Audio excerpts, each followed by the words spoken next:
There are weekend woodworkers who spend untold hours tediously toiling away, manufacturing all manner of handmade merchandise.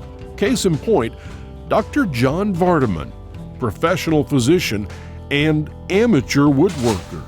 He's the man known to folks in Beaumont as that crazy guy building something very big in his barn. But that's what happens when a hobby turns to obsession. Ideas grow nearly bigger than life, and more than 20 years slip by while you chase a notion nearly bigger than your ability.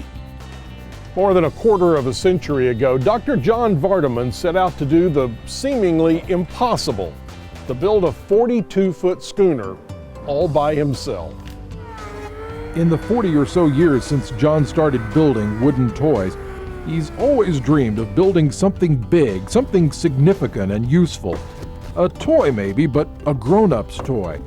So in his little wood shop, John Vardaman started building. Piece by piece, John started building a boat. A very big boat. The plans come from New England, the wood from the East Texas thicket. When finished, John will have made himself a 1921 Alden schooner. From cutting the trees to finishing the planks, John has done it all alone. Yeah, there is a little grandiosity here probably.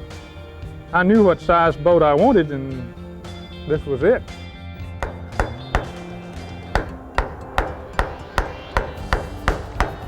"41 feet long and 11 feet wide, John's been building this schooner single-handedly for 2 years.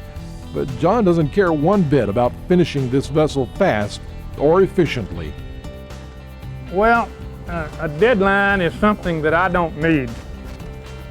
So it'll be launched when it's finished. And hopefully that will be within 2 or 3 years. 1993 came and went. Then the other day, a surprise phone call. The voice on the other end of the line said, "Bob, I finished it." It took only 17 years longer than he thought for this day to dawn. But today, the barn that his grandkids have only ever known as a boathouse will soon be empty, and John's life dream will set sail. Now if he can just get the thing on a trailer. Now what I'm assuming is that this thing is going to be up enough that it'll clear those posts over there. That's what we're going to see. Did you hit any snags along the way, or was it sailing good? About 14 a day, maybe 15, maybe 25 a day. It's been a enormous undertaking. You know, what I'm thinking is once we get the trailer back to this point right here, then we can reevaluate, and if we have to raise it a little, we'll start doing it. Did you ever almost quit? Did you ever almost No. I have never tired of the project, never. I've always gotten up every morning saying, when will I get back on it? Been on vacation and said, when can I get back to my boat? Big chunk of your life that you gave up to do this. Yeah, it's equivalent of what? 5 doctorates. So yes, it is a big chunk of my life. You know, people sometimes think that people that do things like this are a little bit nuts. Well, there's no doubt about that, Mr. Phillips. Absolutely no doubt about that. I mean, if you get a psychologist to hold admit to it. Some psychologists have a field day with this one, I'm sure, you know. They tighten the straps, they check the chains, and then with the roar of the diesel, John Vardaman's schooner emerges into the afternoon sun, bound for the Texas coast. It's a unique feeling. Maybe it's pride, I don't know, but accomplishment and a nice feeling, yeah, to know that that your efforts finally borne fruit. That's rewarding, yes. After spending more than a third of his life building a boat, today Dr. John Vardaman faces the ultimate test. Here in a shipyard in Port Arthur, Texas, the 42-foot schooner he's been constructing for the past 25 years goes in the water for the very first time. to get it in the water is step one. Then step two is being sure she floats. You're going to find out in about 10 minutes, I think.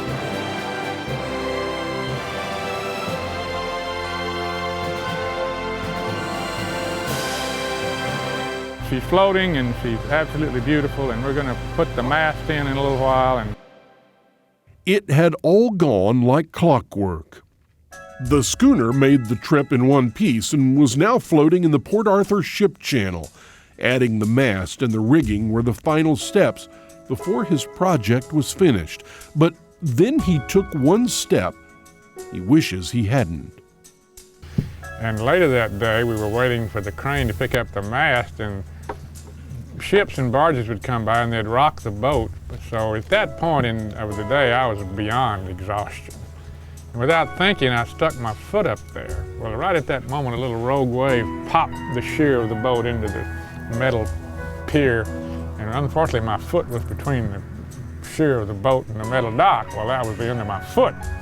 But hey, Bob, there's a lot worse things in this life than losing a foot. It took a few months and a prosthetic foot for Dr. Vardaman to walk back onto the deck of his boat. But nothing, it seems, will deny John this day. And on this day, with a crisp fall breeze from the Texas Gulf, the crazy woodworking doctor left port, unfurled his sails, and completed his lifelong dream. I've dreamed this dream in my head so many times, it's almost an anticlimax, you know, because it's, she's just as I won't say as I planned, but just as I envisioned in my dreams many, many times. So it is a dream come true, truly.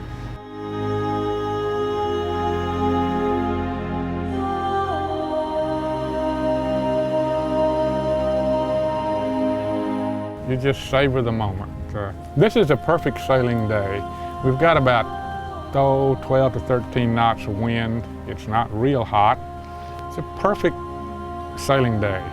And it's just savoring the moment. And it's like a duck hunter out in his blind, or a Michelangelo pecking away on his marble, you know. It's just that inner satisfaction that one gets from whatever endeavor he enjoys, I think.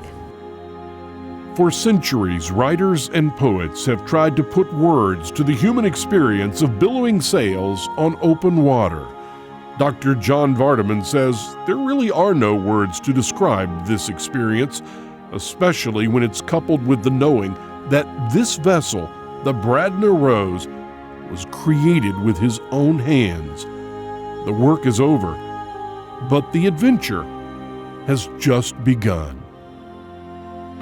When I started her, I had grandiose ideas of taking her around the world, and that might be possible yet. This boat is capable of sailing around the world. She's boat enough to do it.